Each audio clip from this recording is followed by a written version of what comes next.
Christmas time is here once more. Tom tiki tiki tom too. I want a PlayStation 4. Tom tiki tom too. Hey everybody, and thanks for joining us for another episode of the Dallas Anime Meetup Podcast. I'm your host Corey, and joining me as usual is Justin. Hey guys. Nick. Hello. And Jamar. I'm back. Yeah, welcome back, Jamar. It's nice to get rid of that cardboard cutout, put that back in storage. We should definitely get like cardboard cutouts out of each other when we can't make it. We should. Yeah. We'll get those printed. Yeah, we got to get the budget. I feel like that didn't go so well at the MiHoYo Fest event where they had cutouts of the characters, but then people kept like stealing them. And they kept... You mean the Anime New York City thing? No, this was not the one that happened in the US. I think this was one that happened in like a cafe over in China somewhere. And because they had some characters like the cutouts in the bathroom, and I don't even know why, but that's a totally different story that I don't know. I don't know much about, like, Yeah. China fan base. Some stains on Barbara. Some weird stuff going on. Okay, so what we've been up to, so real quick, I've been playing a lot of Endwalker. That's pretty much been my past week and a half. Because it got that delay in November, and it just came out like December. What came out December 6th? For 7th. Okay. Yeah. Yeah, but I've been really funneling some time into that. It's honestly really good. Yeah. Really good. I mean, it's a little slow to get going, but when it gets going, it's really, really good. I think it's already panning out to be a better story than Endwalker, Shadowbringers. Shadowbringers.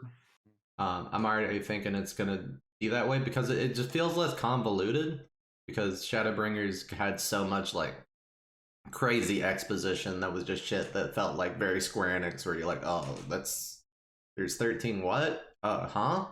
The what? But you needed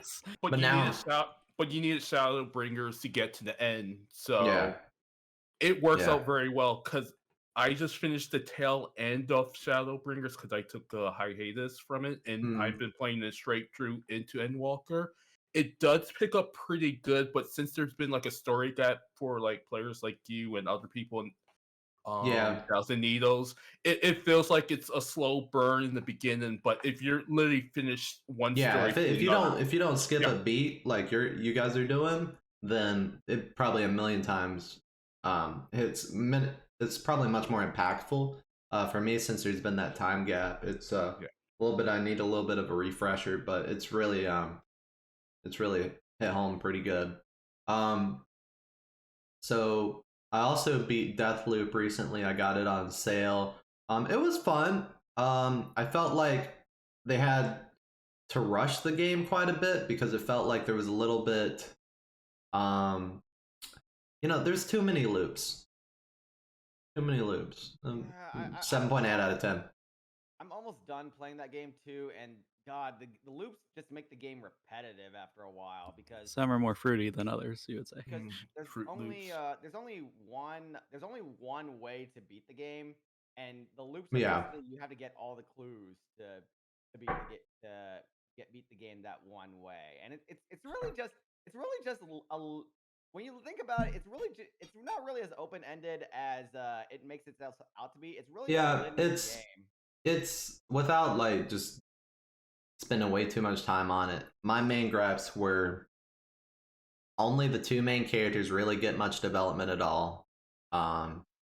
Outside of that, if you miss any information, you're gonna spend a lot more time revisiting the same areas, like Justin said, and then it just gets really tiresome to see the same environment over and over and over and over. Even though it does change on the day-night cycle and noon, afternoon, evenings, all different, it still feels like you're seeing a lot of the same environment, you're killing a lot of the same guys, and it just gets tedious killing like that many people all the time. There's only one enemy type, Yeah, I just kind of got tired. And there's only like 5 weapon types in the whole game. There's like an SMG, there's there's the pistol ammo type, and then there's a shotgun, and then there is a heavy machine gun, and then there's one sniper rifle in the entire game. You have to do a long, well, not a long side quest for it, but it's a secret side quest. So if you didn't figure it out early, you have to look up a guide for it. And there's no really reason to use the sniper rifle. Just get a pistol, and then you'll eventually find a token that lets you hit people. Well, the sniper rifle does come in handy. Now, but a question. I haven't played Deathloop yet because I just want you to get a free copy of it. But when you said just one type of enemy, is it similar to Resident Evil 7 where they had to mold it and it's basically that one type of enemy over and over? Yeah, kind of. Sort of. Except you guys get KO'd and pretty much get KO'd in one hit. Mm-hmm. Well, Well, the only difference is that they have different weapons. Like some wield blades, some wield guns, all that such. yeah, and they kind of amp up with the better loot you start getting. They get better weapons too. They start to punch a little harder. They're a little bit harder to kill, but I mean, you can still just headshot them, you know. And AI is so bad. Yeah, it's not that good. Like you could literally approach them, but like let's say I'm right here, and like a guy could be standing right here next to me, and while I'm facing this way, and I would not be able to see, and the AI would not be able to see him. Because they have. Well, I've had the opposite problem. I felt like stealth was pretty bad there because for some reason, like you could backstab somebody, and once you trigger an alert in that game, it feels like it never goes off. There's a really, you have a really hard time of ever like recovering from getting discovered, and once like a target actually knows you're there, one of the visionaries you have to assassinate, that the whole place is on lockdown, everything's ruined. You just kind of want to restart the level, but you fucking can't. You have to just completely repeat the whole loop. There's no like reload. You just have to turn off the game because it's oh, I guess you could do that. Yeah, I didn't do that, but I found this out. The Fire Emblem cheat. I found this out when I ran into a bug that wouldn't let me leave the pause menu. Mm-hmm. Oh, okay. Yeah. So I should have done that. That I missed out on the experience apparently, but but overall, the ending was solid. It's just overall I was kind of like on it. Compared to the other Arcane games, I thought those were a lot more kind of more well-rounded. I felt like the Dishonored series had a little bit more to it. The stealth was a lot more engaging than Deathloop stealth, especially when Deathloop you're like supposed to, I mean, it doesn't have to be a stealth game. You can do any approach, but you know, you're an assassin, you kind of feel like you're supposed to. And then Dishonored, it just felt a lot more clean. And not to mention Prey, even though that's by a different Arcane studio, the one in Austin. I loved that game, and I just didn't feel like the exploration in Deathloop met that level either. So, do you think COVID might? I think so. Yeah, I think this was a very safe game for COVID since they could reuse so much assets. I thought they delayed it from 2020 to 2021. That's what I read. Yeah, but as well as the whole concept of the game being a very like COVID friendly type, because they could reuse like 4 levels or 4 or 5 zones and then just say like, okay, then we just have 4 different day cycles, and they were able to utilize that in a very clever way. It was just, I think the character development took a hit because of that, and they also like shortcut you on weapons, and overall it's an interesting concept, and I want to see where they take it forward with the series, because I think they are going to do a sequel. But it was a little rough for me. But yeah, that's really all I have to say on it. For all the advertisement that game had, it was definitely overhyped too. Like critics took it way better than the user score, I think, on Metacritic. Like, gaming channels actually covered it. The gaming media, obviously, but like the gaming channels, I just saw like girlfriend reviews and zero punctuation. Those are the only 2 that I saw. Like fucking Angry Joe didn't. Yeah. Attention. I was like, I know he has a PS5. Oh wait, well, Moist Critical did too, but you know, Moist Critical is like that's such a wild card at that sort of thing. Yeah. So what have Anyway, you been up to, Justin? Yeah. yeah. Aside from Deathloop, I was basically trying to finish my Dark Souls experience by beating Dark Souls 3. And it took me a long time to beat Dark Souls 3, even though it's the shortest game. I only spent like less than 40 hours on it, while the other games took me like 50 or 60. But that was because of like other commitments that kept getting in the way of me actually playing the game. And Dark Souls 3 is good, though. God damn, those enemies are aggressive. Oh yeah. Yeah, those I did not I had no regrets abusing the summon system to take those bosses down. Although that bit me in the ass at the final boss, because I had forgotten that if you summon help for the final boss gets stronger. Hmm. So I did beat him in one try, but it took me. But by the but he killed. But by the time he was at half health on his second form, he had killed both my team members, and so I had to whittle down his tanky health. Hmm. Hey boy, that was rough, but I did beat him. Yeah. I heard he's a lot easier if I didn't do that. Honestly, like he's like such an easy boss otherwise. But but yeah, finally glad to be done with the Dark Souls trilogy, and looking forward to. I'm not gonna be jumping on Elden Ring anytime soon. When that comes out, I'll probably be doing either. Well, we can talk about that later because of the Game Awards trailer. Yeah, but basically the thing is that I need another Souls break before I jump into another Souls game, and Yeah, for sure. unfortunately, I get that. earlier ones, or technically later one if we're counting the Demon Souls remake as the later one before I before I jump onto that. So it'll be a while. Yeah, that's pretty much what I've been doing besides Deathloop, and we've already talked about Deathloop. So Sounds good. Jamar. All right. For me, lots of work because end of year for a lot of government people, so trying to get contracts done and whatnot. But been playing Final Fantasy. Been trying to play it when I can. A lot of times I have to play during the daytime because I have yet to be able to queue in the game after like 6 p.m. Yeah. But when I do get in, it's a fun experience. I still haven't messed with the new classes. I unlocked them, but there's so much changes they did to some of the regular classes. So trying to figure out what's going to be the new meta. Started playing Pokemon Diamond. Pokemon Diamond. I think that's the easiest way to say it. I mean, it looks cute. It's fun. It's Pokemon. It's the same thing we've been Chibi playing version. for. Yeah.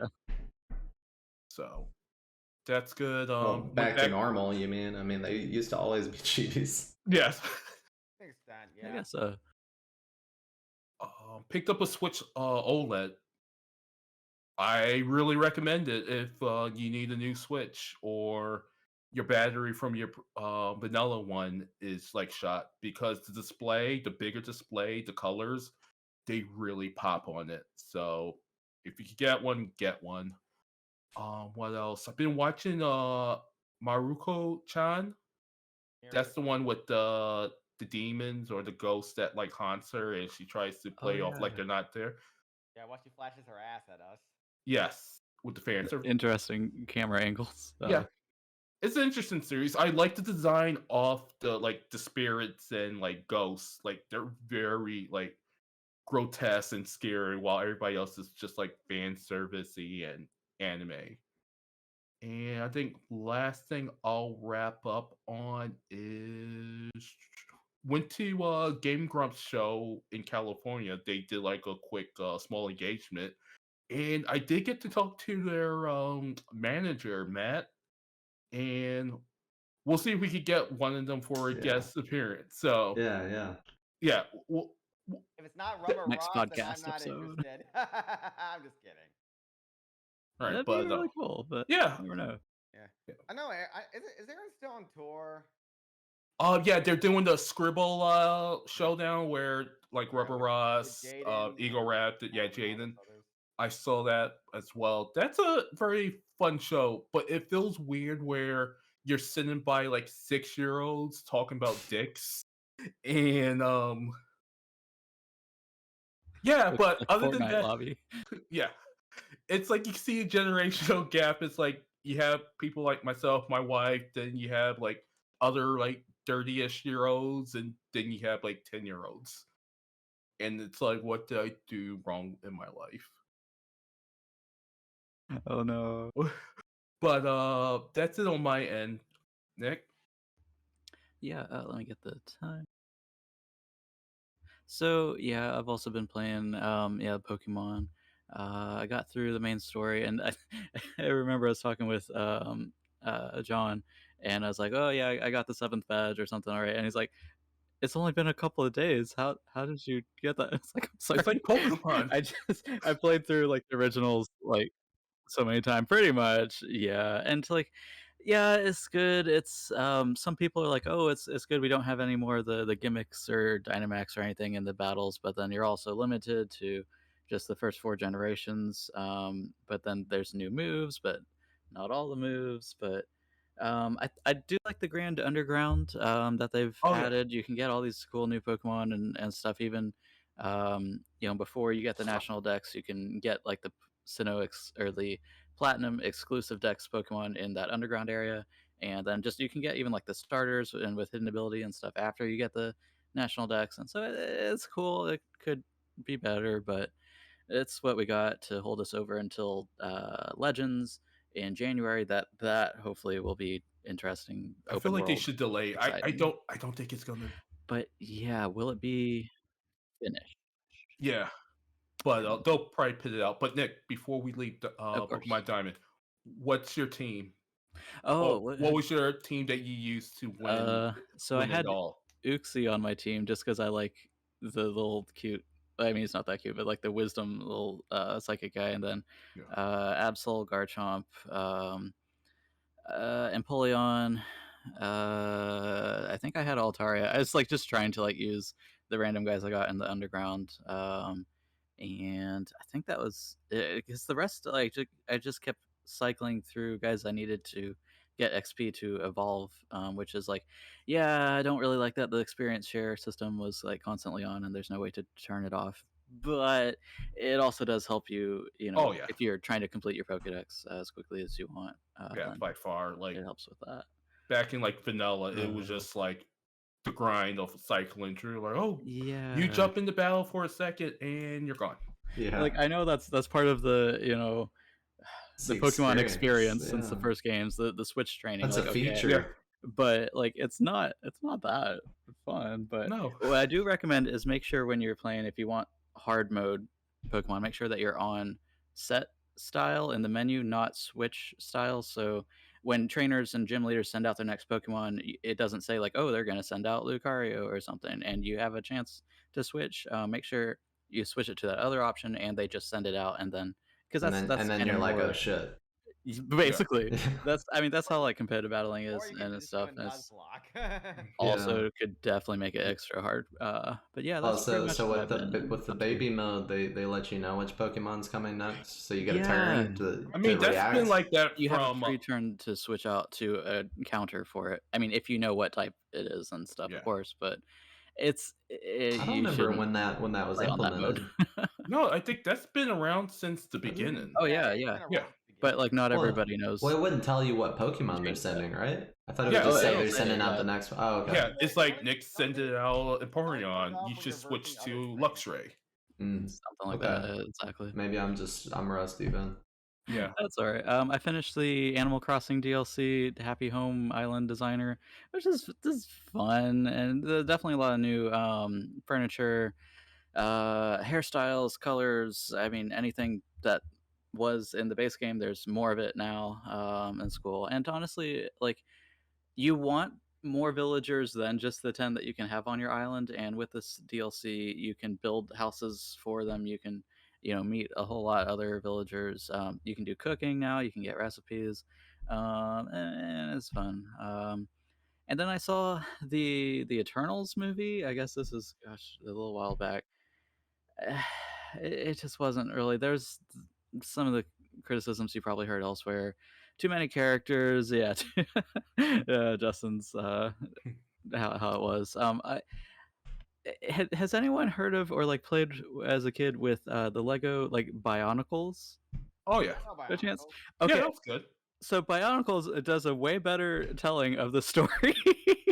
There's the main very vibrant colored primary color cast, each with a unique ability and like a mask power, and they're trying to stop this other big giant robot from coming out of the earth. You know, sort of spoilers, but like that's probably apparently going to be a critical part of the Marvel lore going forward. So that's all. But that's all you really need to know. They stopped it, woo, sort of, and we'll see where that goes. And then yeah, JoJo Stone Ocean. I enjoyed it. Yeah. It I wish it wasn't. There's like a lot of just like so it takes place in a Florida prison, and like everyone is like using derogatory language towards like the women in like every episode, which is okay. That's how it's gonna be in a women's prison. I Yeah. get it, but I don't know. It's just kind of boring. Like everyone calling each other like bitch like every 5 seconds. Hey, Araki But went what were your to guys' a thoughts? women's prison He did his to get research. this. I'm not saying like dialogue. it's not authentic. And the stands, the Oh, abilities, really cool. I those are like them. authentic. Yeah, I didn't know but women prisoners could summon stands and beat the shit Oh, out oh, of you. yeah, I maybe that's mean, not. when's the last time you went to woman prison, Justin? Never. I've never been. That's why you don't want to go. Maybe They're the worst type. It just happens. I don't know. But I'll say this about JoJo Part 6. I like how they were able to kind of like standardize all the stands where if you remember like Part 3 or Part 4, like Star Platinum was hyper powerful. Crazy Diamond, you could just revive. It was basically a free revive, except for character development. Because like Jolene has to use different things in order to win a fight. It's not just like brute strength. And for I guess is it a spoiler like what happens to Jotaro? It happens in like I mean- episode 3 or 4. I mean, I won't spoil it, but But basically they did the perfect way to push Jolene as the main protagonist, and it works very well. So I enjoy the series. I like the stands. I like kind of the interactions with the prisoners, minus the bitch calling. It's a minor gripe. Yeah, I admit but- it, have you guys seen Orange Is the New Black? I Yeah, have, that's what I was thinking of. I I have was like, not, Yeah. but Rocky's been watching Yeah. Orange Is the New I'm Black. pretty sure the language is toned down compared to what's in Orange Is the New Black. fair enough. But yeah, I enjoyed it. I'm looking forward to whenever the next 12 Like next episodes drop. month. Justin, you Okay. said like next month Yeah, or something? It's monthly. At least I think it's monthly. I know it's coming January. Unless the date changed, but I didn't see anything to the contrary. Well, we'll let you know in our January episode. Yeah. Alright. If it comes out. Oh, super quick thing. comes out. Jamar breaking news that he forgot to talk about. I Breaking. saw the Sonic movie finally. Oh, nice. Oh wait, the first one. Wait, now that there's been an announcement of the sequel. Yeah, okay. I just happened to see it just before the Game Awards, and I'm like, I wanted it to be the trashed movie where they show the original Sonic. I'm like, this is what I want. Like, it's going to be meme Sonic. It's just going to be cringeworthy. Nope, it's a fine kids movie.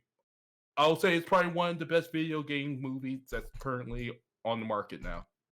It works for kids. If they made it 10 years ago, I think Sega would be in a different place. But no, it's a fine movie. Well, It Sonic Team works. would be in a different place. Sega's, I think, doing fine. It's doing Yeah. fine. They got Yakuza and, well, Virtua Fighter now, I guess. You saw the trailer for the new one with Knuckles. Zero to that Yeah, later. Yeah. Yeah, we'll get into that when we get That's to pretty the cool. We talked about TGA that. stuff. Yeah. Yeah. So yeah, if we're gonna got some quick miscellaneous news, we're gonna knock out really quick. Sorry, I'm also like trying to get all these times down here. Okay, so we'll have fancy timestamps in the video. But yeah, so Apple they announced they're gonna start a self-repair program finally in 2022. Not everything will be able to be repaired, but at least it's a step in the right direction, I think. Instagram. Oh, actually, I almost.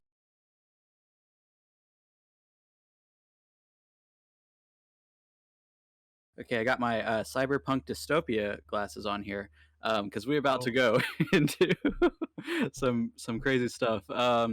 Yeah, so Instagram, they've been doing some research, and their own studies have Uh-oh. shown that they're like worsening kids' mental health. But it's like, well, we don't want to like stop having an app for kids. So maybe we should just have a under 13 Instagram, but like that's also an awful idea.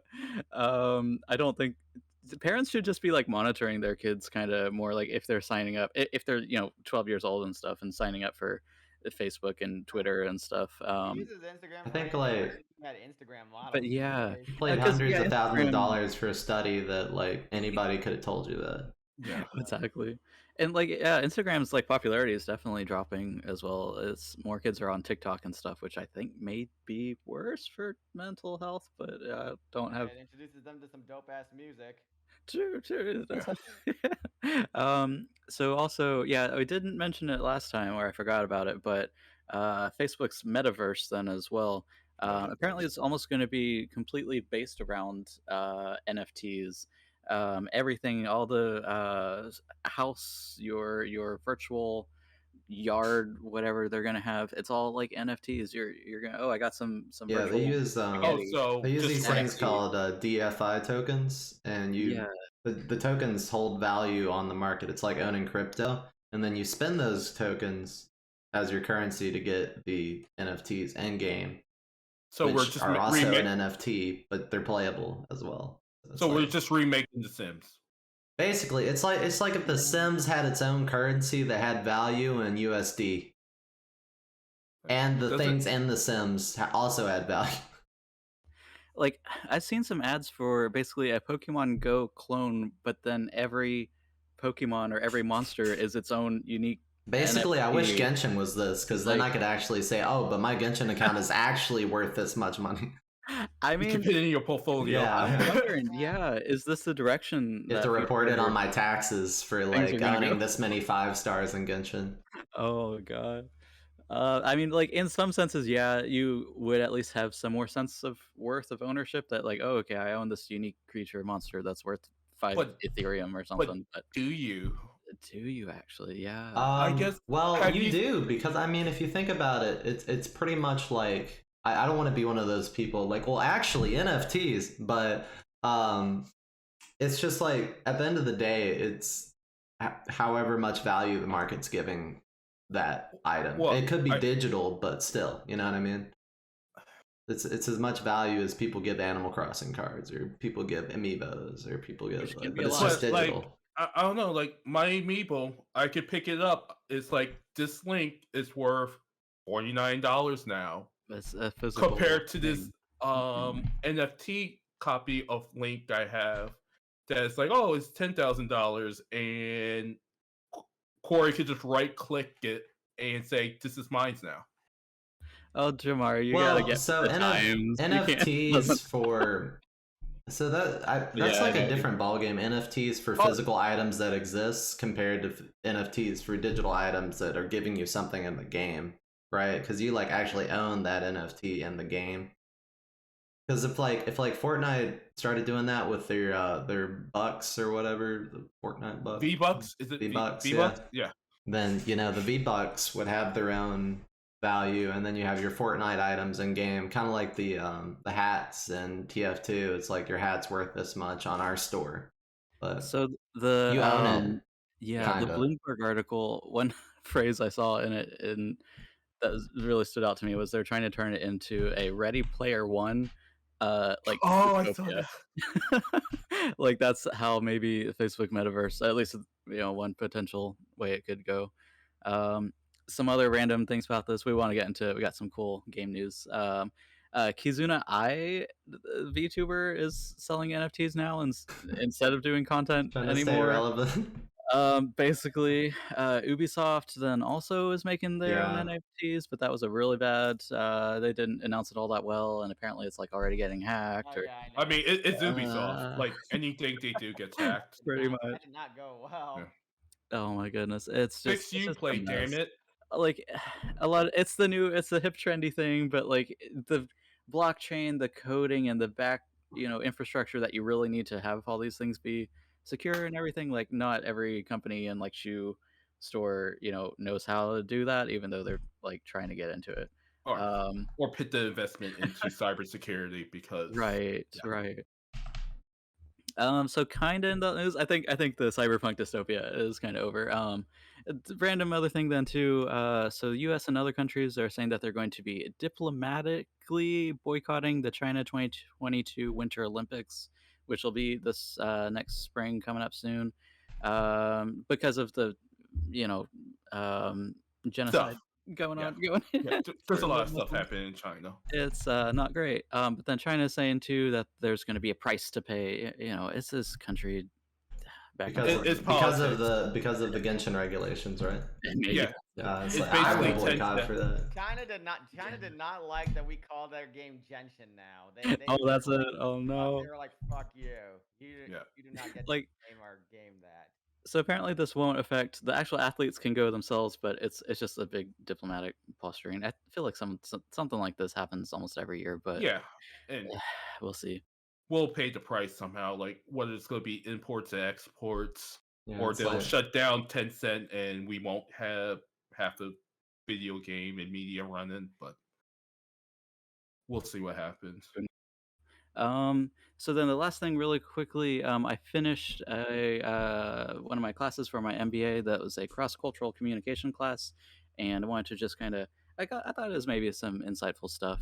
Basically, the big gist of it was every country has cultural dimensions that where they lie on a spectrum, and there's five main ones. There's actually a bunch more, um, but the first one is relationship oriented versus task orientation. So relationship oriented countries is more places like China and also India, versus task oriented would be a place like Germany. So that's like what their focus on is just completing tasks versus maybe doing everything together. And then there's group orientation, that it would be a place like Venezuela or Pakistan, versus individualism, which is more like Australia and the US. Like, are people more kind of um, individual, wanting to go through life and do things on their own, or would they want to do it more as a group, as a family? Power distance. This one was very interesting. So this is like how accepting is a culture of a like power hierarchy, between like your boss and your coworkers potentially.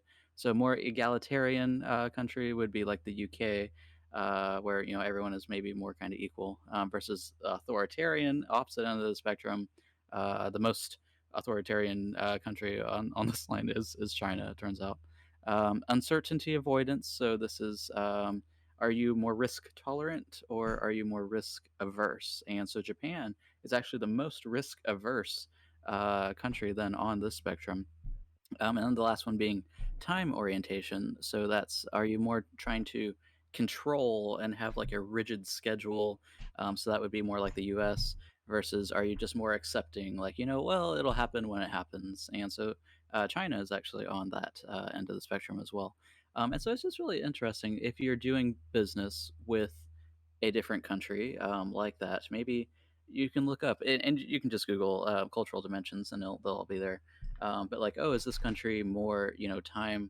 Are they more rigid on their schedules? And especially when it comes to negotiation and contract rules and stuff, is a written contract all that's needed, or it's just like a verbal confirmation? But it's some really interesting stuff.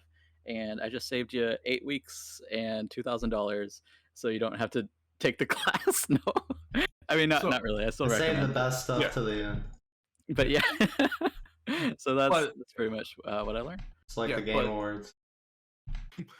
but I guess being somebody that works in business and contracts with international customers, so I work with European countries a lot.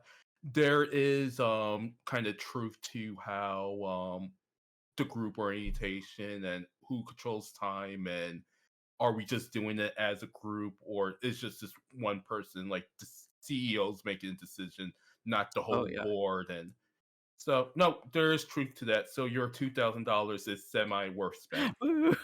Okay, good. Like my work is kind of helping pay for like some of the stipend for the degree, but it's still it's a little more than I wish I was spending. But that's college. So anime, Justin, Yeah, we get what we into got? the anime news, and get the big one out of the way first. I'm not going to cover this too much because literally everyone big has covered this one, but totally not Mark. He got his YouTube channel nuked because well, Toei does because anyone who makes an anime YouTube channel honestly gets nuked eventually because anime holders are just very very protective of their copyright. Like they're just so protective and that you can't put anime clips or anime like I when I started as when I started doing some like YouTube videos, I put muted clips in my videos and it got taken down super fast. Oh, I tried to appeal Yeah. it, they said nope, and I never made a video and I never made videos again after that. So I was like, yeah, it's not a good idea to try to do this. Totally not Mark though. The big Dragon Ball / One Piece guy who also recently made a Spider-Man video. He got 150 of his videos nuked, and keep in mind that he has to like he has to like in addition to himself, he has to like support his family, support his employees. And I did recently watch the video he made where some of his videos came back, but in a way that actually made his situation worse because now it makes the appeals even harder. And he basically he had to get a Japanese friend to like make say a letter to Eiichiro Oda, the creator of One Piece, to appeal to like not to appeal to him Toei personally, but to like make sure that like in hopes that Oda would like hear him and sympathize with his cause. It's just like because Toei just like literally just killed his is literally killing his source of income and such like that. I mean, it belongs to Toei, so Yeah. But it's under but yeah, it's like Japan's copyright laws are just so archaic. yeah, because it's on YouTube, which is an American country, which should be falling under fair use, but But uh, Japan's like we're going to ignore that. They don't And have fair use. yes. yeah, and the whole yeah, it's a little there's a debate on whether who's to blame more, YouTube for catering to them or Toei for doing the thing in the first place. But you know, Japan is very famous for this. Like that's the reason why we don't see Judgment games on the PC because the main actor is just like is under a talent agency that's so strict that they even blank him out from magazine covers if they decide they don't like it. It's I it's mean, really those are the stupid. contracts you signed, so Yeah. So yeah, more of the story is don't put anime clips in your yeah, YouTube don't videos fuck with Toei. unless you're like maybe if you're a big celebrity or something because they always seem to they always don't seem to mind when those guys do it. That's what I mean. YouTube has been more about brands than creators. I don't know. Like, remember when John Cena had to apologize to China about a certain event, Yes. and he had to do it in I do Chinese. remember that. Yes, I mean Mandarin. But I feel like that's more, yeah, the China's Yeah, more. government versus YouTube. But Yeah. It roughly falls in the same thing. On It's just like I just do not see why anyone wants. I'm honestly I'm honestly surprised. Like yeah, now you know why now you know why the anime man doesn't put fucking anime clips in his videos anymore because like he knows that no one actually. I mean he hasn't talked about anime. Let's be honest.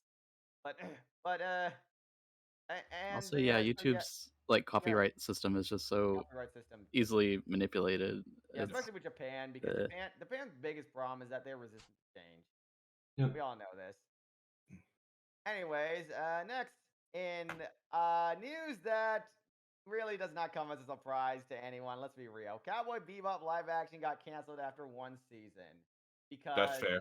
because viewership dwindled badly after the first week. It was popular for the first week and viewership just tanked. They were like, the initial draw just wasn't enough and we have to cancel it. I'm not really sure how much they actually made from that show. To be honest, they didn't because Netflix is like very protective of that sort of data. I know they put in a lot, like Yeah, millions to all the Well, how set much did they pieces and get back everything. from the viewership? But yeah, yeah. Yeah, because I obviously it tanked, but like, what did they get their money back at least? I think they Or probably broke even or a little bit over. like I said, I'm not it was sure. really popular for the first week. It's just that because it tanked so much afterwards that they decided to cancel it. Just like the song, but I don't know. I didn't watch a whole episode. I got through maybe 10 minutes of the first interaction, and I'm like, I'm no. good. There's other things I could be doing.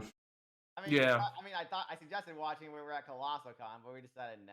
We decided to watch 2 minutes of that boring ass Tress show and realize how bad that was. Oh yeah, that sucked. I ended up I seeing all completely of the forgot we did episodes. that. That's how bad it was. Because the show was that forgettable. It's like they focused way too much on Vicious and the Julia, other yeah, I've girl, heard about that. Julia was apparently one of Julia, the worst characters. and it was just not good. And like just so much on these like random like things that weren't part of the main. And it's like okay, maybe if there's more backstory, it's interesting, but none of it was interesting, and it was just why not focus on the main characters and what they're doing? But they're like, oh no, Yeah, I've heard about that. Maybe they wanted to give more of an emphasis on the overarching story with this adaptation, but Yeah, I mean that's fine. It just wasn't good. yeah, none of their new ideas like The marketing sure wasn't good either. Yeah, the marketing was meh. All we can hope. We can always hope for that One Piece live action because that's gonna be. I think that's the third with One Piece live action. That's gonna be Netflix's third attempt at a live action. They just need to make a live action of Jump Force. The Oh god. Oh god, that would be a licensing nightmare. I don't think it would be that much of a nightmare since it's under like one big umbrella. No, but wasn't the big reason why it's so hard to make Shonen Jump fighting games because they have to spend a lot of money on the licenses?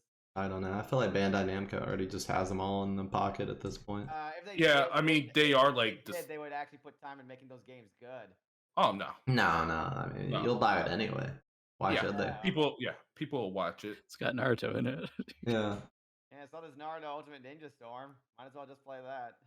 I mean, it might be a little. I don't know if those games are on PC right now, but yeah, they are. Know. But yeah, number 2 was the best. That's all you need. Okay. All right, next one. Keiko Nobumoto, speaking of Bebop, one of the writers. Actually, I think he was the main writer for Bebop, Wolf's Rain, Tokyo Godfathers, and a few other things, has died recently.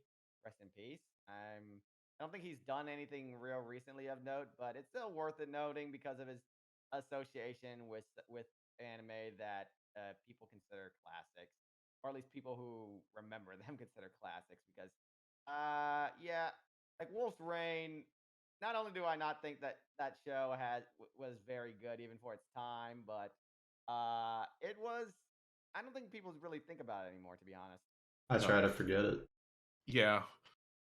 Yeah. I think I actually got a super quick story about Wolf's Rain. So I watched it on Cartoon Network and didn't realize I watched the last episode and the main character falls in the snow and I just never watched it for several years and I went back to it and I started talking to my girlfriend at the time. I'm like, oh yeah, I never finished Wolf's Rain. I got to the part when he was in the snow and he like fell asleep in a dream and she's like, that was the ending. And I was super pissed off. Like it was like you watch the whole show and like 90% of it just doesn't matter until that like last 5 episodes or 4 episodes. Yeah, that was the main problem with Wolf's Rain. It started off good, then just fell off so bad because it just focused on nothing. And then the SARS epidemic caused those delays. It was a product of its time. But still feel sorry for her passing because 57 is really young. Yeah, did I? Anyways, guys, you guys like anime, right? It's all right. That's the opening I use at every meetup, anime meetup. Stealing Ed's catchphrase. Oh, that's what Ed uses. Yep. Yes, he uses that every. Just make it into NFT, so it's yours. Yes. I've been looking at the popularity charts, and I'm not really surprised to see that Komi-san is the biggest of the new shows, because that not only was that show a big meme beforehand, it's also got very very good production. And it's on Netflix. Yeah, that too. I don't particularly care for it. Like it looks good. It's a fine show, but not really for me. Yeah, I guess people just like the whole trying to help the shy girl make friends thing. It's just that it appeals to a lot of fans. I think Oh. that's why that it's kind of similar way in how that what one of these upcoming anime. It's about this guy who loves dolls, and then the most beautiful girl in the school happens to be a cosplayer who like bonds with him over his love of sewing clothes. It's like, yeah, I guess people just really like that sort of like Wholesome.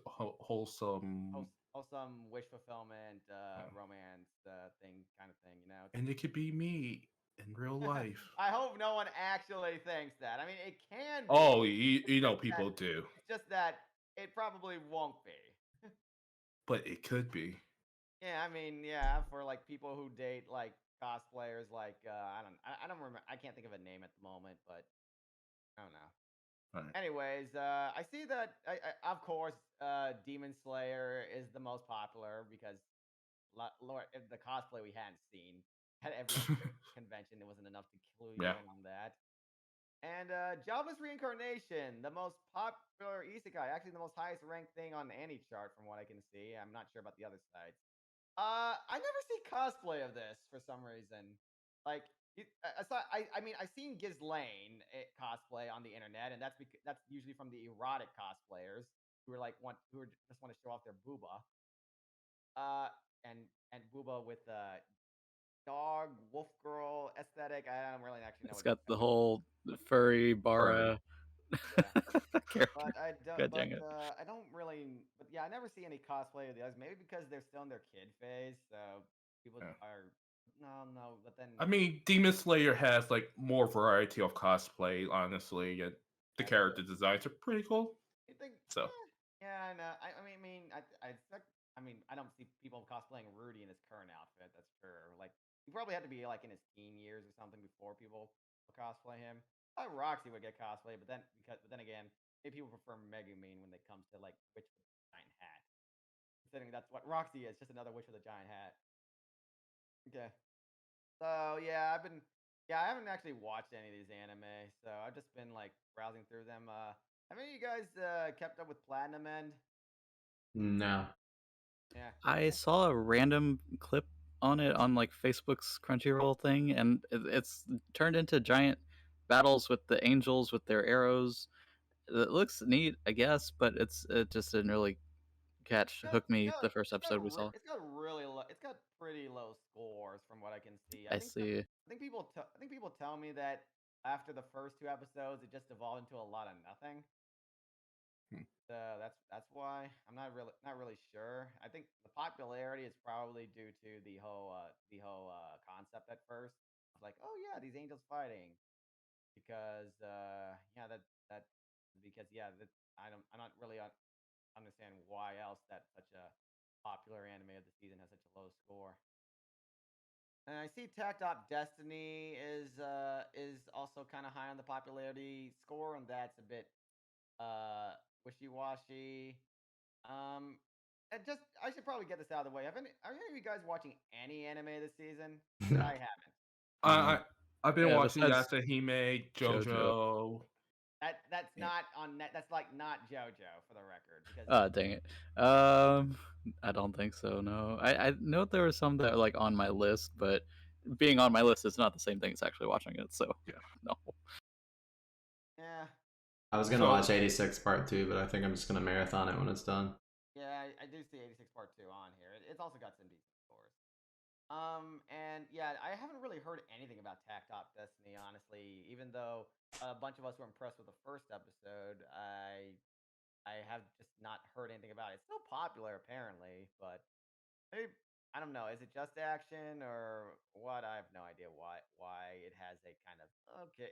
It's their score, but then again, it does have a higher score than Miracle Chan, and I've heard people like Miracle Chan. So I don't know. Maybe it's because it's anime original. Because Miracle Chan did have a manga fan base. Oh, and of course, why am I not surprised? The goddamn assassin anime by the redo of Healer creator is also popular and also has a decent score. I've wait, seen is that like the world best assassin or something? yeah. Yes, of course, Mr. Redo of Healer Man has a popular anime. Is it any good? I heard it was decent. I've heard it was okay. I've seen memes of it, but I look at the artwork and I'm like, this is some of the most not lively artwork well, not I mean, not the animation. The animation looks okay, but the artwork is like this looks these characters look real generic, because usually that's how I know when an anime is worth watching these days. If a character design looks really bland, or like, why would I cosplay this? It's usually not worth. It's usually reflected in the overall product. I don't know why that's the case. Maybe because of budgetary reasons or something. I mean, that's not always the case, but it's usually. I don't know. Maybe I haven't seen the Assassin show, so maybe it is good. But yeah, I'm not really surprised that this is the one that people, and that is also one of the more popular shows this season. Everything else, like I'm not surprised Osama ranking is in the not as popular but critically acclaimed thing, because it didn't seem like it would get a huge fan base from what we've seen, but the people who have seen it do like it. So I haven't heard anything about the Paladin Isekai. I'm not really. No. So yeah, I'm probably not going to touch that unless someone can recommend it to me. I've heard about the Senpai comedy. I've heard basically. Oh, the Office one. Yeah, I've heard it's just watchable. Like that the little girl is in love with the big tall dude, but he just sees her like a daughter or something. Yeah. Yeah, I think it's pretty much all the big stuff. I know that. Yeah. Pretty much everything after that. Like, the only thing I really care about below that is like Lupin, but that's Lupin. So yeah. Otherwise, yeah. Those are the big anime of this season. I hope that's satisfying the anime fans out there, because I'll be honest, I've not heard anything about anyone make a big fuss. My arm getting cell shading. Yeah. Oh yes, it is. All right, and now I know. Yeah. By the way, I know you've added some other things, but these technically fall under Game Awards news. I mean, but it's TV. Talk about it. I was like, we're getting into Game Awards. Hey, we'll transition to Game Awards then. Game Awards. We'll transition. We got it. So actually, how do we want to do this? Should we? What I'm gonna do is I'm just gonna run down all the awards, and then we'll talk about the ones we care about after, so we don't just pause on each award. Yeah. I think that works. Do you want me to talk about like the film adaptations right now, or should we wait till? Or would that be under announcements? We'll do that after. We'll do that in announcements. Yeah. I'll move them down there. I think that would make more sense. Yeah, that's fair. But let's get to the Game Awards, guys. So Game of the Year was It Takes Two by Hazelight Studios. Best ongoing game, Final Fantasy XIV by Square Enix. The best action game was Returnal by Housemarque and Sony Interactive. The best action adventure game was Metroid Dread by Mercury Steam and Nintendo. Best role-playing was Tales of Arise by Bandai Namco. Best fighting game was Guilty Gear Strive by ArcSys. Best sports racing game was Forza Horizon 5. Best multiplayer, It Takes Two. Best family game, It Takes Two. Best strategy, Age of Empires 4 by Relic Entertainment. Best game direction, Deathloop, Arcane Studios. Best narrative, Marvel's Guardians of the Galaxy by Eidos Montreal. The best art direction went to Deathloop, Arcane Studios. Best score and music, obviously, was Nier Replicant, Square Enix, and Keiichi Okabe, the composer. Best audio design, Forza Horizon 5. Playground Games. Best performance was Maggie Robinson as Lady Dimitrescu from Resident Evil Village. Games for Impact, Life is Strange, True Colors. Deck 9. Best indie was Kena Bridge of Spirits by Ember Lab. Best mobile game was Genshin Impact. Best VR was Resident Evil 4. Most anticipated game is again Elden Ring. It's been a most anticipated game for 2 years in a row by From Software. Best esports game is obviously League of Legends. And I didn't put the other esports stuff like best esports coach, best esports player, because we don't care. Yeah. You can look it up if you want. I'm just not in that fan base, so it's whatever. The only thing I kind of cared about was the best content creator, and of course, PewDiePie. Yeah. No, Jake Paul. Sorry. It's this guy that cheats at Minecraft speedruns. Yes, but apparently his manhunt videos, like he's got some good stuff, but manhunt videos are great. So it's like, who cares? But yeah, But have you seen the foreign content creators? Like they were probably never going to win because they're foreign, but like they have done some really good stuff. Yeah, honestly. I won't get into it, but because we don't want to focus too much on that award. Yeah. Well, it's not even that. It's just we have a lot of awards to go through. So yeah, I mean, Game of the Year. It takes two kind of just clean house a little bit, and definitely put it on my radar. But do you think it was Game of the Year? To be honest, I haven't played it, so I can't weigh in on it heavily. But to be honest, there wasn't very heavy contenders to where I'm like, oh, this game got snubbed. So, like, I mean, I thought Resident Evil Village was good. Was a Game of the Year? I thought Deathloop was good. Was a Game of the Year? I don't even think it should have been nominated for Game of the Year, personally. I thought it was good, but Game of the Year, no. The other ones were Metroid Dread, Ratchet and Clank, and Ratchet and Clank. I thought also. I didn't play it, but I didn't expect it to be up there at all. Yeah, I heard a lot of people love that one. There's somebody in our group that's a big fan of. Yes. I wasn't gonna call people names out, but sorry. Ratchet and Clank and Psychonauts 2. I was like, that's some nostalgia nominations in my opinion, but. Like it basically is like a lot of nominations were basically good, but Game of the Year. Of course, I'm biased. I mean, Metroid, I guess, would be a nostalgia, but but I think Metroid Dread kind of brought back original Super Metroid and added more to the formula. I honestly think I'd rather have a more expansive Metroid Dread than a new Metroid Prime, because I actually enjoyed playing Metroid Dread. It was fun. I wish it was more scary. Like when you first meet your what's it, Emmy, yes. And try to run away from it, and like the movement off it, and you get stuck in water. Yeah, it was clean. It makes actual like suspense, and it was like until you like master the kind of QTE time that they give, it was like shit. I'm gonna die. Yeah, but I looked at this list and I was like, damn, there really hasn't been much this year, and I really thought there was just a pretty solid lineup in 2021, but I guess it really wasn't. I mean, not that these are bad games. In order to truly have like a fair game awards, someone would have to play every single goddamn game. But categorize all of them, and no one's got. But is there? Well, if you're a judge, you're expected to. But but is there ever a true award show? But I'm willing to give it to It Takes Two. I haven't played it, but like you said, based on what was released, I think it's fair. Yeah, I mean, I'm not too passionate about. I mean, maybe Metroid Dread, but that's my bias there. So, but seeing how much awards It Takes Two got, I'm kind of glad I picked it up the other day when I saw it on sale. I picked up a physical copy. But best that's ongoing. I was actually surprising to me. On It Takes Two, I was the one who played that. Didn't you and Ed do a playthrough? Yeah, I did. Yeah, I did. We finished the game recently. Yeah. It was a lot of fun. It was really good. But Final Fantasy 14 was kind of surprising for me, actually. Really? Because up until Endwalker's release, it was pretty dry through 2021. I mean, we've had our content updates, but it was a pretty slow year. But it was still content, nevertheless. Yeah.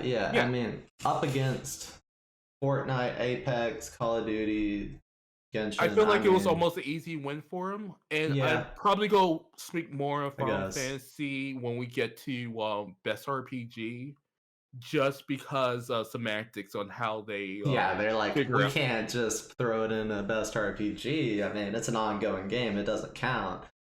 But action game going to Returnal made me kind of happy because I felt like nobody really. The spotlight never went on Returnal this year, and I feel like a lot of people passed over that game. And yeah, I heard good things about it. Tyler, who you all know, was on our collab episode. He played it and he loved it.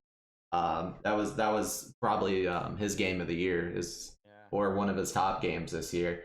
But I think why it didn't get on people's radar is because it's a PS5 exclusive and nobody fucking has one.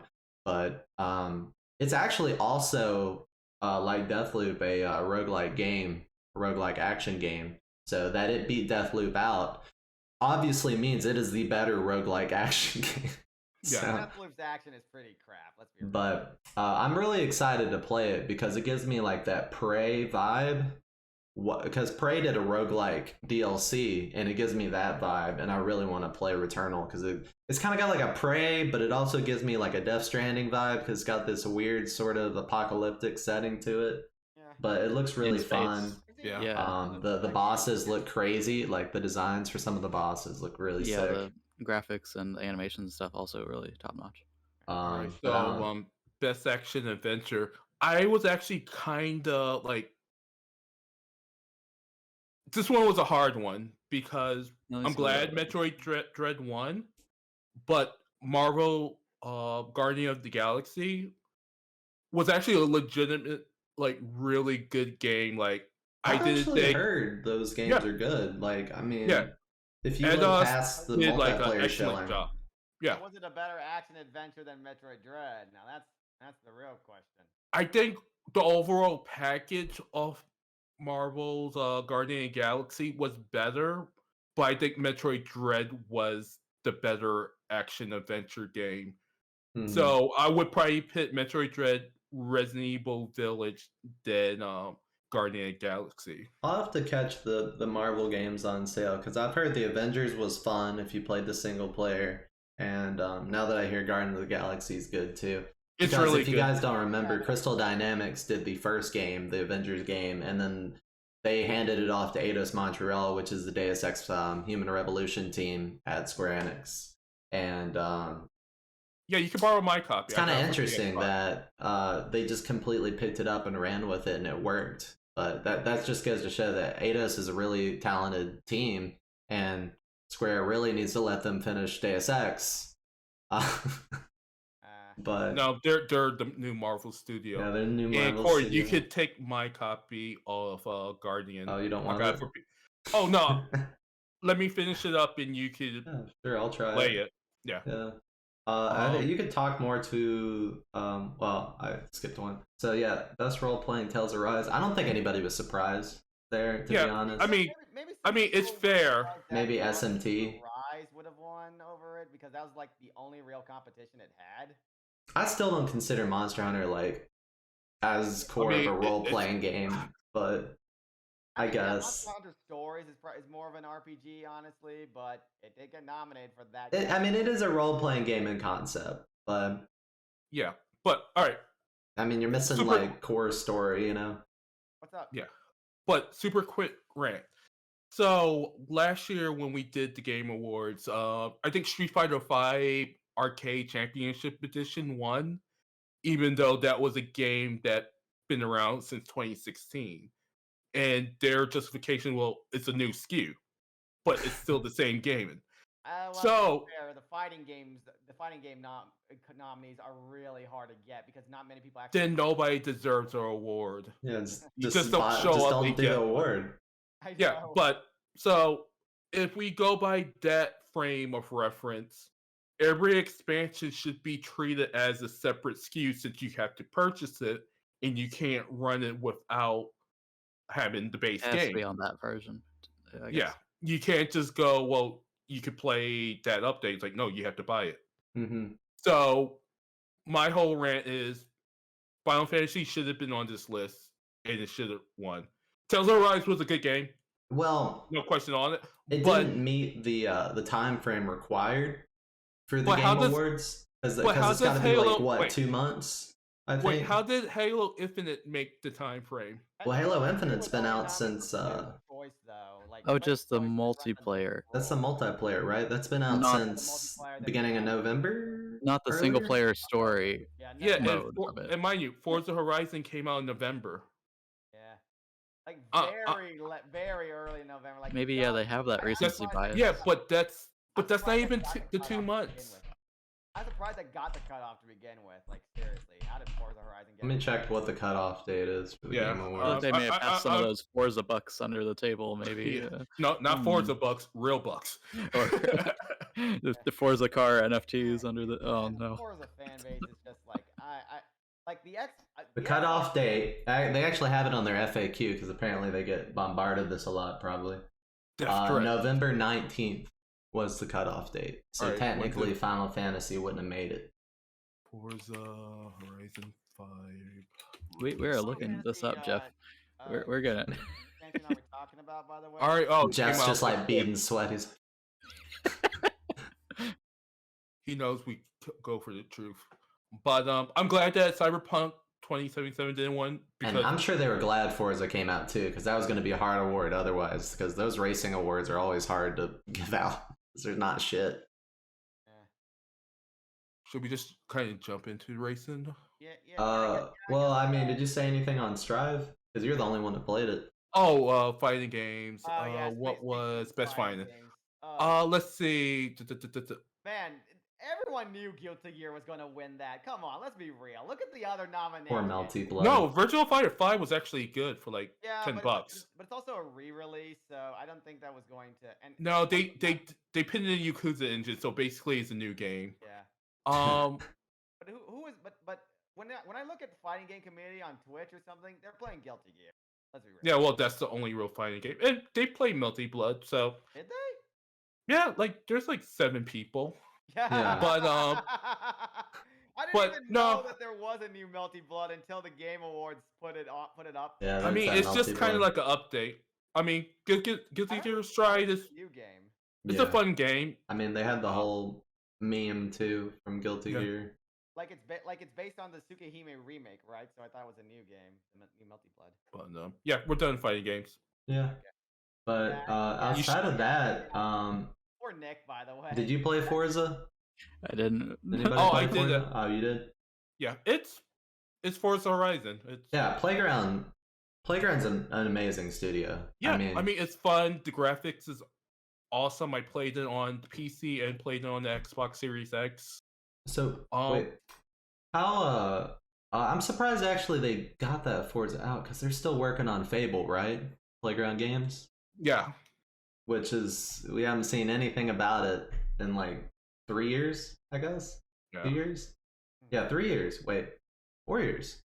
Yeah. Well, 3 years. You have Forza, what you call it, Horizon 5 that's out. Yeah, but they wouldn't have stopped Forza development for Fable. I mean, come on. Forza Horizon actually sells. Yeah, Fable. It outsells like regular Forza by like 10-folds.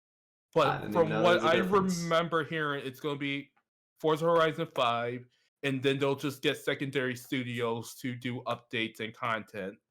They'll finish up Forza 5, the racing game, and then all team will be doing Fable. I legit didn't know there was a difference. I thought Horizon was something they tagged on just to make it sound cooler. No, Horizon is the arcadey kind of family one, Gotcha. And Forza 5 is like the one that will compete with Gran Turismo. Outside of that award, I mean, did anybody play Age of Empires 4? I wanted to put Best Strategy on there, but Maria's maybe like Civilization. I like strategies, but I haven't played any of them. I've never played Age of Empire. The best game direction and art direction was Deathloop. Wait, has anybody played Mankind? Mankind? Yeah. That was basically almost like the Civilization clone that's not a clone. No, I remember some cool like videos leading up for it. Advertising was neat, but yeah, I haven't gotten into those types of games myself. Yeah. And speaking of the art direction, how the heck did Deathloop win over Ratchet and Clank and Psychonauts? Like, come on. That's what I was going to mention at some point. Yeah, Psychonauts got shafted. If anything was to get shafted, I suppose, if that's the right. Or no, maybe Ratchet and Clank. That's the shaft. They both got shafted. Neither of them got. But yeah, neither of them won one award. I think they were both good games, but maybe they didn't really stand out. I like Deathloop's design. I don't know. I don't know. Yeah. Does it beat Psychonauts? I don't know, but One of the other two should have won art direction though. Like, how the heck did Deathloop win best art direction? Like, come on. Art and animation. And best game direction. Ratchet and Clank still kind of like, are kind of still have the edge on that category. Best game direction will still always be that award. I don't really get why they have. Maybe they're like, oh, they had the coolest trailers that we've been watching for the past 2 years. Does that count as art direction? Like, that is art. Like the James Bond, sort of intro trailer. Okay, yeah, the art direction but during I don't think the that should transitions when you learn new information is cool, but the actual when the actual shooting gameplay, it's like, have you seen Ratchet's dimension shift stuff? Oh yeah, that's some cool stuff. Yeah, Ratchet and Clank has some really cool designs for their weapons. But but whatever. Game direction, I don't have much of an opinion on because I mean, all those games they listed are like super innovative. So I'm like, I don't know. Sure, okay. Yeah. But can we get into best performance quickly? Yeah, we were getting to that one. I wasn't gonna leave that one. Stand out. Because I think everybody was like, this is some bullshit. Are you some bullshit? Have you seen Maggie Robertson when she walked out? Everyone was immediately going, "Yes, my queen." Yeah. I mean, I saw the chat. Yeah, I saw the chat. But I mean, I'm like, best performance. I mean, it was good. Those were all good performances they listed, but I don't know the best of the year. I doubt it. Definitely a great performance for a first timer because that's her first. Yeah, I'll agree. I don't know. I mean, the Misc is only in like the first 8 hours of Resident Evil. I mean, it's not even 8 hours. Yeah, people. Hey, I spent a lot of time stealthing around that mansion. Leave me alone. People to say she's like the main character of the game is like, no, she's just like one boss on one level. She was reading thirst tweets. Yeah, and then and that's one of the ones I'm like, well, Deathloop had to win this one because that's the whole thing about Deathloop. Well, the thing with Deathloop though is that they nominated two people from that. Yeah, so they may have split their vote. They may have split their vote that way, to be honest. They split the votes that way because who are you going to choose between Colt and Juliana? It's like, I mean, the main character, or I'm assuming Juliana's the antagonist, right? Yeah, the main. Yeah, Juliana's the antagonist. Their banter is great, but the thing is, who are you going to choose over the other? It's like the main. It's like the main pull to the game is kind of their banter in between each level and during the level. So that was and then it felt, if anything, that was the most natural part of that game. The dialogue between them was so clean. But that and the Far Cry 6 guy. I haven't played Far Cry 6, but what I've seen of his trailers are really good. Yeah, like he's from Breaking Bad. Yeah, he's Gus from Breaking Bad. Oh, okay. I don't know. Here's my take on it. I think for best performance should be more than like 200 lines because Lady Dimitrescu is not even in the game that long compared to everybody she that's didn't even here. Say that much. Yeah, everybody that's here is through the game from the beginning to the end. Well, isn't it the same way with like Voss from Far Cry 3? He wasn't actually in the game that much, but he was like the most memorable part of that game. Yeah, did people vote for her because of the memes or like? Probably. Was she just? I think there is memes. Favorite person. I don't know. But fans only count for 10%. Yeah, the Game Awards is mainly based towards judge, so there is the fan award, isn't there? Or did they take that out this year? The Resident Evil 8 won the fan award on Reddit. Oh, okay. Yeah. So I think good job on Maggie. I'm pretty sure Capcom's definitely going to bring back Lady Dimitrescu because of how popular she is. Well, I think what we all thought was it was going to be like a DLC kind of like 7, where you play as Chris and where you play as Joe. So maybe they'll do that with Lady Dimitrescu. Yeah, that's really the only way you could do it, right? Like, there's no way. Oh no, they can retcon stuff. Yeah, I guess. If Resident Evil retconning? What? No. Yeah, it's Resident Evil. Hey, whatever happened to 6? Anyway, and I think we're all. I'm sure we're gonna get Maggie Robertson back for like future games, kind of like they got Jill's new voice actor back. Yeah. Who knows? Yeah. Outside of that, Kena Bridge of Spirits, I want to try that out. I've heard a lot of good things. it's a hard game on normal difficulty. Like, yeah, I've heard it's tough. Yeah. Resident Evil 4 winning best VR game. I was like, damn, there must have been nothing this year for VR. I mean, I heard it's a good VR game though. It's kind of hard to make a good VR game, and I think Resident Evil 4 had the fixings to be a good VR game based on the format of it. Didn't they cut content too? Didn't they take out like the whole part where you can play as Ada Wong? Maybe. Yeah, that's fine. I don't know. A 16-year-old game winning an award, good for them. Resident Evil 4 is a really good game. And when you put it that way, I feel like it definitely shouldn't have won. No. A 16-year-old game made into a VR game, and it still won. It's literally like a game that keeps coming back. It's like Timeless. Skyrim. Timeless classic. Yeah. Thank God Nier has foreign music though. Yeah, because Nier music is godly. Oh yeah, I mean, there was no contest there. Like, I'm sure any composer on that list was like, "Fuck, Nier just came out this year." Jamar, do you think that Guardians of the Galaxy deserved the best narrative win? Among the contenders, because like I don't know, because I didn't really I wasn't really that into the narrative of what I saw from the other contenders, and I haven't played Guardians of the Galaxy, so I have no idea.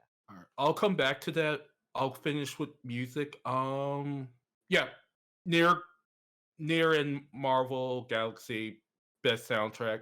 I think Nier definitely deserved to win because it was basically composed for that game, where Marvel the Guardian Galaxy is like what was popular in the 60s and 70s and 80s. Yeah, just licensed songs and stuff. Yeah, but still, it was a good collection of songs because somebody. Some of them? Yeah. So yeah, I think it's well deserved. Yeah. And best narrative. Out of the list, yeah, that's fair. Yeah. Because I thought it was gonna be Life is Strange, but I've heard that the narrative of Life is Strange was the weakest part of that game. Isn't that all they have? What's like, left? There's no gameplay. That's literally the game. It's a VN game. Yeah. The characters are cool, but like the overall story is like a little lame. I'm glad it won the game for impact though, because there is like a big narrative. Like award it wins every time. No. Like, well, I mean, also yeah, but it's about like emotions and making connections and empathies. Yeah, that would really suck if they mess with that premise. If it didn't win though. Into the pre-show. Like, yeah, man, I'm not sure if you guys were thinking about this, but man, the awards this year were treated so poorly for the most part. Like, they didn't even show like clips for like a lot of them. Like, I do that every year. I understand you couldn't get like some of the team to show up and present something. Like, I know that's why Tales of Arise. Yeah, nobody wants the team. Jeff's always like game of the year. Oh, an action game, RPG, throws the cards on the year. Those will always have the attention and the heads. But I know that they have to present an award, there's nobody from the industry that is it's like that game. They just go through it. Here's the new Elden Ring trailer. Oh, and I just heard Tales of Arise won Best RPG. Okay, moving on. I heard Nier won Best Music. Okay, moving on. They couldn't get Guitar for the Game Awards show. Hey, actually, could we just touch on Best Esport Athlete really quick? Yeah, sure. Somebody named Chris Simp Lear did not win. Yeah. And I'm like, what? Won. Yeah. He should have won. Yeah, Simp has been around for a while. I don't know if he had that nickname before Simp became a thing, but he says it's short for simpleton and he refuses to change it. But he lost to somebody with the nickname Simple. I know that. Yeah, that's it. Yeah. For most anticipated game, Elden Ring, obviously, but like, I wanted to talk. I thought about talking about the Elden Ring trailer that was announced, and then I'm like, you know what, I really don't care. I'm so tired of the Elden Ring hype. I mean, like, just nobody cares. For Elden Ring, isn't it? Kind of like that opening cinematic is in every Souls game. Yeah, they just gave us like what looked like an opening cinematic and no actual game. If it was a gameplay trailer, there would be something to talk about. But I'm just tired of these PVs, and I don't give a shit. Just I don't know. I don't think there should be a award about what's the most anticipated game coming out. I don't know, maybe Half-Life. Yeah. I don't know. But, Konami making the game again. oh, I don't know. yeah. A good Pokemon game. Those are things that Yeah, we need. let's talk about some announcements, I guess. Yeah. Genshin Impact So winning best mobile Oh, game. we talked about Life is yeah, Strange. I mean, we got Primogems, so congrats for Genshin winning. I'm sure just like every time Genshin's on something, all the fans just throw themselves at the vote so they could get free Primogems. It's not even a fair It category seems to anymore. be, yeah, So, they're paying people to vote for them almost. I mean, it is indirectly. Yeah. So for announcements, there was Star Wars Eclipse, which is a surprise to everybody. It's developed by Lucasfilms Games and unfortunately Quantic Dream, also known for the sexual harassment allegations and David Cage existing. The best director ever. Yeah, if you don't know Quantic Dream, they made Heavy Rain, Beyond Two Souls, and Detroit Become Human. Yeah, Become Human. Detroit Become Human. A game developer that wants to be a movie director. Basically. But yeah, I don't know what to think because now that Quantic Dream has been announced as a co-developer, I assume, and from what I've heard during their interview of the team, is that it's going to be a intricately branching action-adventure game. So I'm wondering if it's going to be a just sort of Telltale-esque sort of dialogue from what we expect. I think the main thing is Dream. how much David Cage is going to be in that game. Yeah, I don't know. Is David Cage still with them? I thought he got like ousted from the company. I think he's still there. Yeah, he's always internal. Huh. Oh well. Rip. Well, we got rid of Randy Pitchford, so maybe David Cage will be next. Yeah, maybe. We're doing pretty good on the canceling this year. We'll see what we can do. Wonder Woman got the Wonder game. Woman game by the Shadow of Mordor, Shadow of Mordor, and what was the other one called? Was it Shadow of War?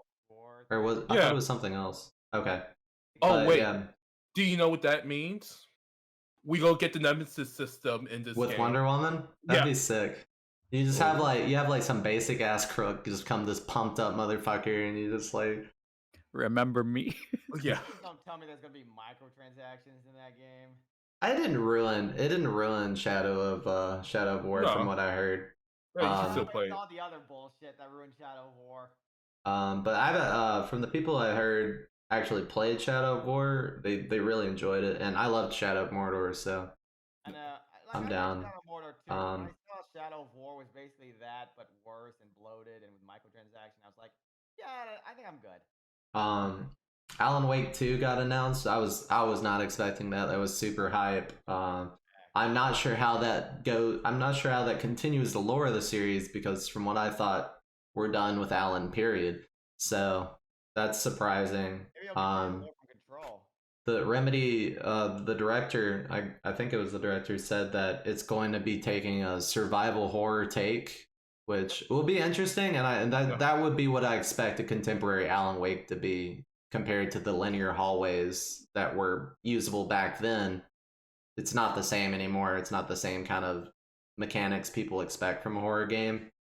So I'm expecting something sort of like to maybe kind of like Resident Evil Village, where it's sort of open, but it's not like hallways, like linear routes. And that's kind of how Alan Wake was anyways. It was kind of like open segments. And then there's also like Evil Within 2 did that as well, which really worked. Forspoken, we got a gameplay trailer, and that looks awesome. I thought it looked really good. The thing though is looking that forward to that I one. wish that it wasn't such a dark looking game, because like it's one of those. It's basically a Western. It's basically a Western version of like the isekai trend in Japan, but it doesn't have much color to it. Yeah, because they're in like the desert and shit like that. But I think it looks really cool, and it's a really surprising game to come out of Luminous Productions, which is the people who worked on Final Fantasy 15 and branched off into their own studio within Square Enix. Yeah. So it's gonna be cool. It feels like it totally feels like a Ubisoft game to me. I see like Prince of Persia vibes, Assassin's Creed vibes from it. It looks really fun though. I was paying too much attention to the overpowered female protagonist. Yeah, she looks OP as shit. And you can definitely see the Final Fantasy 15 kind of like combat where she's like throwing swords at people. And, but Texas Chainsaw Massacre. Based on a true story. Yeah, from the Friday the 13th dubs. I never played Friday the 13th, but I heard it was just kind of like a better Dead by Daylight. Basically. So, I mean, that's cool. I'm not too crazy about I don't think it's gonna last as long. I feel like they should just did this as like branch off DLC. I can't see a full game with Leatherface. Yeah, I don't know. So we'll see. Hellblade 2 gameplay trailer. It looks clean. Like, I mean, it looks like Hellblade. I mean, I don't know what else to say. Hellblade, if you didn't play the first one, it's really fun. Probably the gameplay I would say is the weakest part of Hellblade. It just feels like a kind of very bare bones action game, if that makes sense. It's like I mean, all the effort was put into the actual story. Yeah, the actual story and the sound and the effects, but it's a cool experience regardless. If you have like a good set of headphones and you want to play a game that's kind of deals with dementia and schizophrenia and stuff like that, and you like Norse myth and stuff. Well, not Norse myth. It's kind of like mythology mixed with like the Divine Comedy. Sort of. But Sonic Frontiers looks like an open world Sonic game to me. And some real Sonic 06 vibes from this one. Expecting great things. That was just mind you, that's just cinematic, so right. It's got the Breath of the Wild, you're standing on a rock overlooking the whole environment. It's sort of cliche at this point. So we don't know. I mean, might be interesting. Yeah, we don't know what clearly copying that Kirby game we saw earlier this year. Oh, they totally copy it. Kirby game looks fun. Open world game. But I think we will be able to figure out the test of time once Kirby releases another trailer, then Sonic releases another trailer. Yeah, we'll see who the true winner is, Sonic or Kirby. Real head maybe it's going to be Kirby. Maybe we get a Breath of the Wild 2 trailer eventually that'll blow them all out of the water, but like never heard of that one. The graphics in the Sonic one, I gotta say, like, were better than the Zelda. It's really nice cinematic. Yeah, but that's the thing. Yeah, will that actually be? I mean, if it's on, Xbox. I guess if it's on. Oh, we're plugging Xbox now. I don't know. Exclusively on Xbox. We'll see. But they're still making it for like PS4 and I think stuff, it will be on Switch. So it's doomed to. Yeah. What's up? It's doomed to die. Yeah.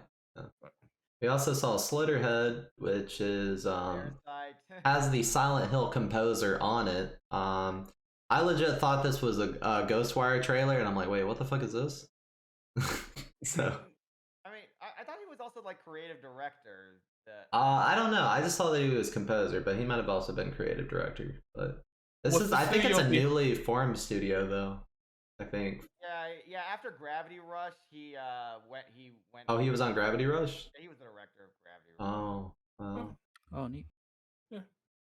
Hopefully this does better than Gravity Rush did. I actually like Gravity Rush. I like it. It was just kind of unsuccessful. There was a sequel to it as well, but it wasn't all that.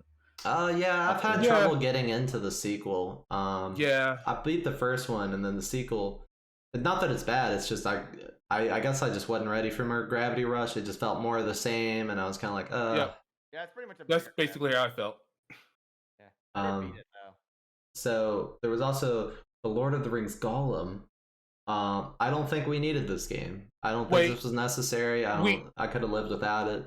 I don't know. Again, now we have another chance for the Nemesis system, and he'll go against like Frodo and Sam. I looked at the developer, and I don't know if you watched the trailer. It looks pretty bad. Yeah.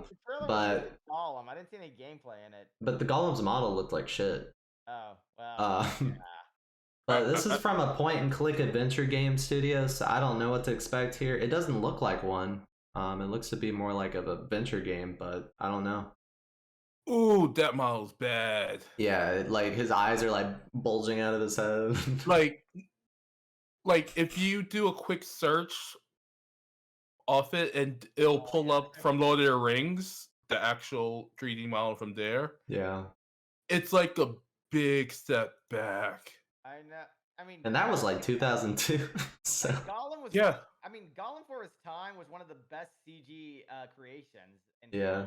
Like it helped that the guy looked like pretty close to begin with, but like they literally just got the rights for the model. Like just looking at the two, it's like, oh, this is gonna be bad.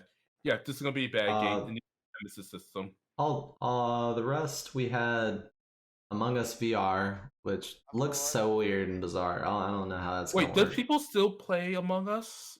Yeah, like apparently. New updates, but not like Streamers are keeping it alive, basically, for reactions.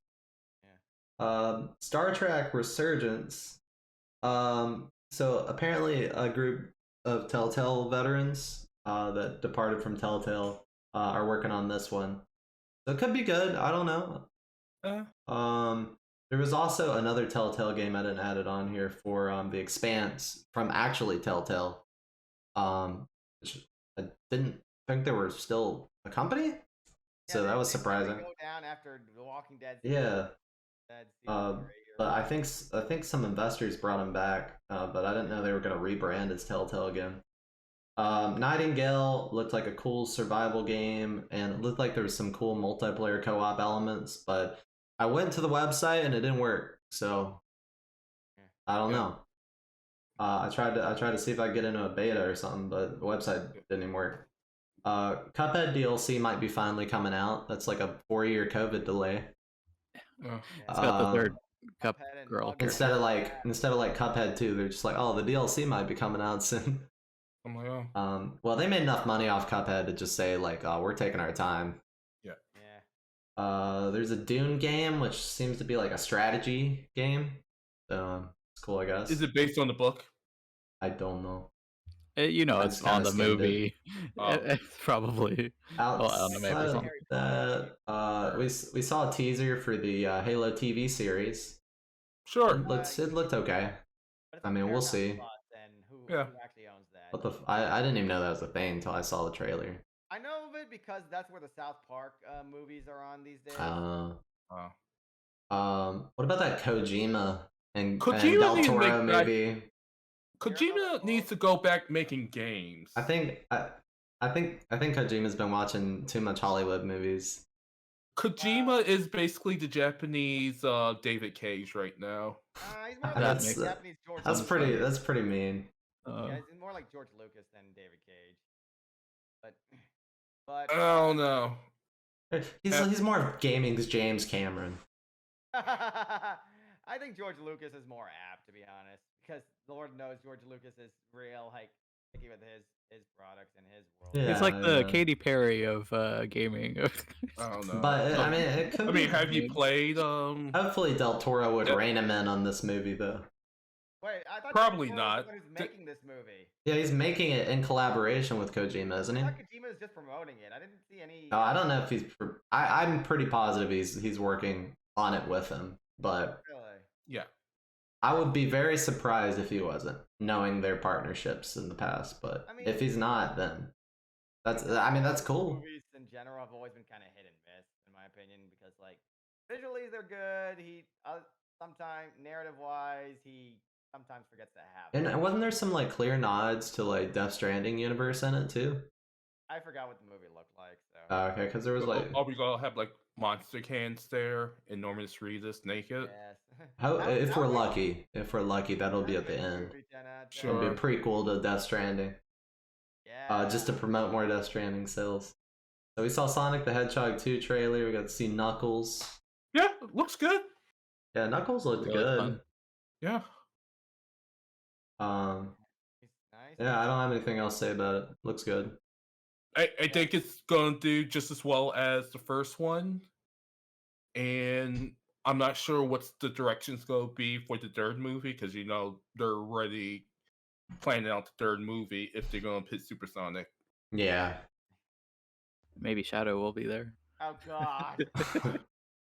But yeah, I feel like they've struck a good balance They give of Shadow like, a gun and comedy. he actually kills people like in the PS2 game. He's got a gun. That'd be great. And says, "Damn." Yeah. That game was hilarious. You like throw cars and shoot people with like a fucking assault rifle. But no, it's gonna do good. It looks good. I'll watch it.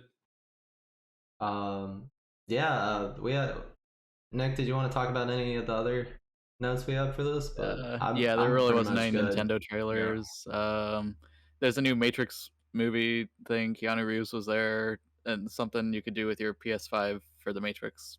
That I don't know. I don't have one. Yeah, the game, everybody's PS5 is in the Matrix. Like another Matrix game. That was the Game Awards. Blizzard's having more employee walkouts. They had some in middle of November, which because we didn't record for a while and we didn't really get to cover. But Bobby Kotick, their situation by now and how.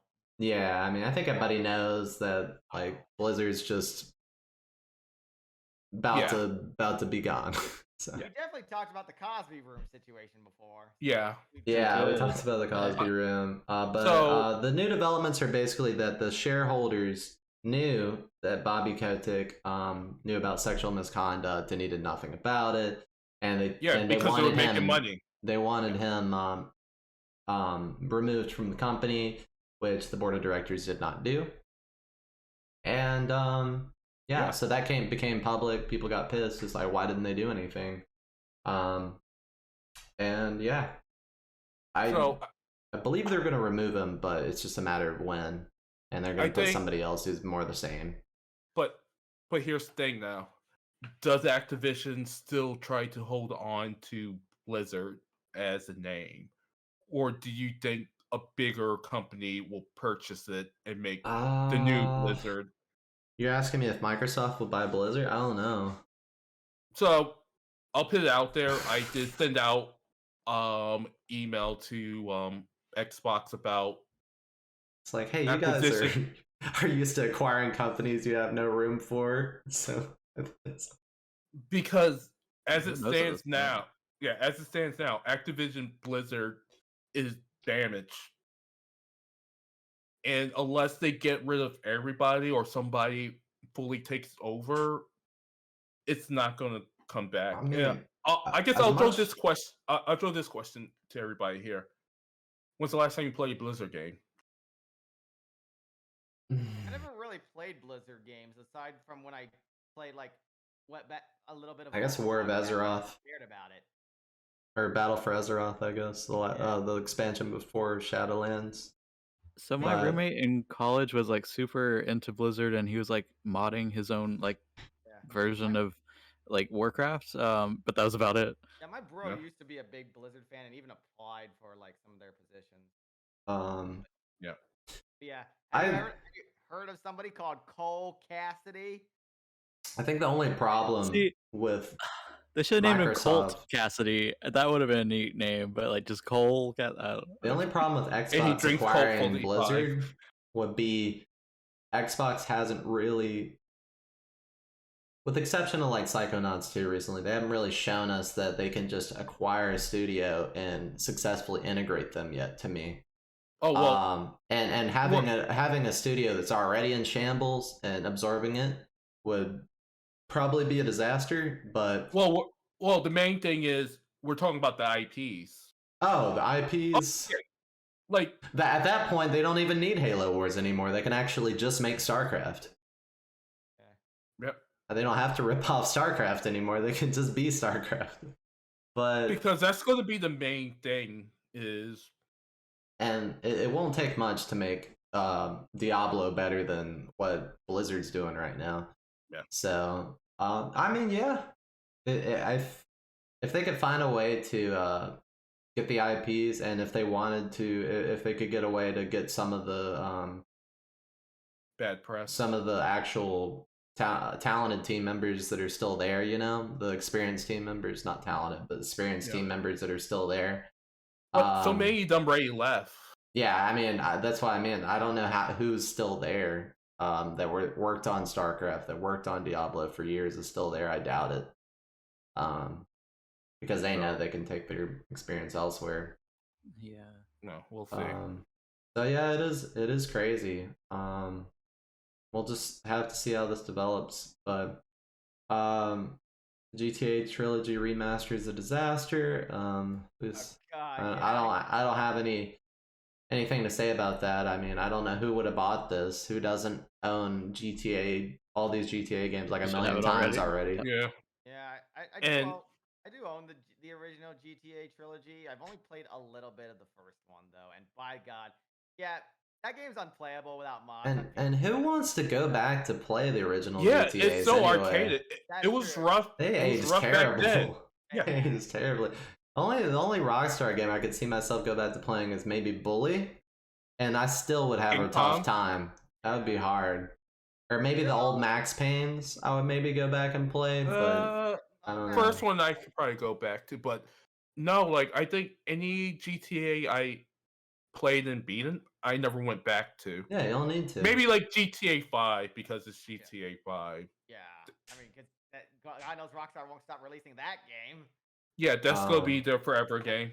I think it's probably due to nostalgia, and also because GTA 3 was the game that set the standards for open world.